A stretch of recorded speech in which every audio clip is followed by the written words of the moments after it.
Hey, church, it's Clark bringing us our Sunday devotional here on this day of Pentecost.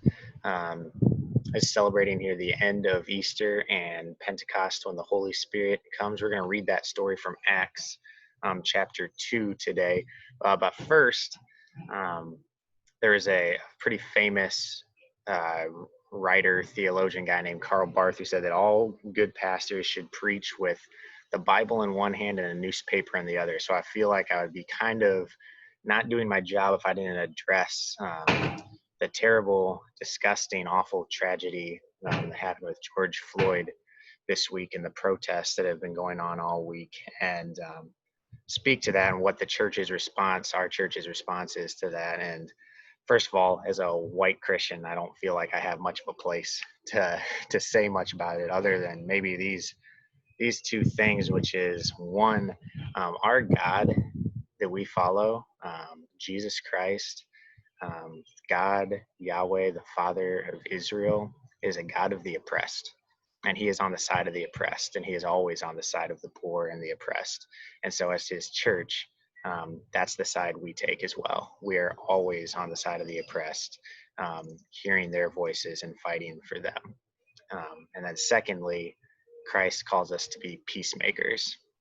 So we are called to be peacemakers in our communities, loving everyone, caring for everyone. And right now, for me, I think that looks like a lot of listening, not necessarily not trying to be the center point of everything, but listening to the voices of the Black community, of people of color, and just kind of being humble and listening and continuing to fight for peace for those who are oppressed. That's the side that we are on, and I don't have a whole lot more to say about that other than we should be listening and loving and caring um, for those in our community who are oppressed, who are not free.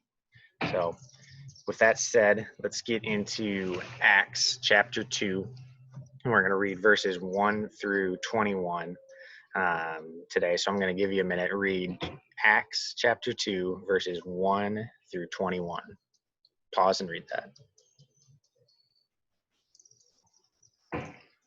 All right, so essentially this section that we're going to be reading today and going through can break down into three sections. So first, you've got the Holy Spirit comes, which was promised, which Jesus said was going to come. He was going to give them power to be his witnesses in Jerusalem, and that's what you see. You see the Holy Spirit come and give them the power to speak in tongues, which in this case means to speak languages that everyone could understand. Which I wish I had. Man, I wish I could just speak Spanish really easily, and then and everyone could understand me. That'd be awesome. Then verses 5 through 13 goes the crowd's reaction to this. The crowd's reaction to the disciples speaking in tongues, speaking in different languages. That's what I'm going to focus on. And then there's a third part, chapter verses 14 through 21, where Peter then responds and speaks. And I'll get into more of that on Wednesday when we do our Wednesday word. But today I want to look at verses 5, starting there. It says, "Now there were devout Jews from every nation under heaven living in Jerusalem. And at this sound, the crowd gathered and was bewildered." Or maybe yours says confused, or maybe it says perplexed. Because each one heard them speaking in the native language of each. Amazed and astonished, they asked, "Are not all these who are speaking Galileans?" Now, Galileans, that's like, they were like country folk. They were like, the poor country farmers, Galileans, are now in Jerusalem speaking in different languages, praising God, speaking of his mighty works. They're like, whoa, what is going on? So the word I want to focus on here is that word in verse 6. Either it's in your translation, it's probably either perplexed or confused or bewildered.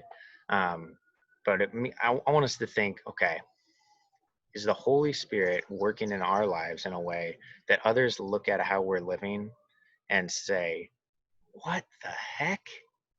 That they're confused, that they're perplexed, that they're bewildered. Do people look at our lives, see how the Holy Spirit is working in us and living through us, And are they bewildered? Are they perplexed?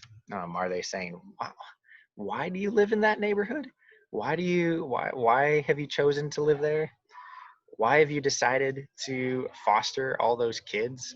I heard someone in our church this week talking about how she wants to um, slowly get rid of all of her clothes and just buy sustainable, equitable clothes. That's confusing. Why would you want to do that? Is what the world is going to say. But that kind of goes back to what I was saying about we are on the side of the oppressed. We're on the side of those who are not treated equally and fairly. And that's one way the Holy Spirit is working in her life. Um, and it should be confusing. It should make the world say, what is going on in their life that they're acting like that? So whether and this doesn't have huge thing, doesn't have to be amazing things in terms of big like newsworthy, but how do you love someone so well? How do you have a smile on your face when things are not going well? How are you so kind to people even when your kids have been terrible all day? How are you doing this even though circumstances aren't great? And we can respond it just like Peter. He can say, well, it's not that we're drunk. I might not say that, but he said, no, this is God's work. This is God's work, why we're doing this. So um, how can we live in a way that bewilders and perplexes those who see us? Love you guys. Hope to see you all tonight on a walk around the track. Love you all. Looking forward to that. See you soon.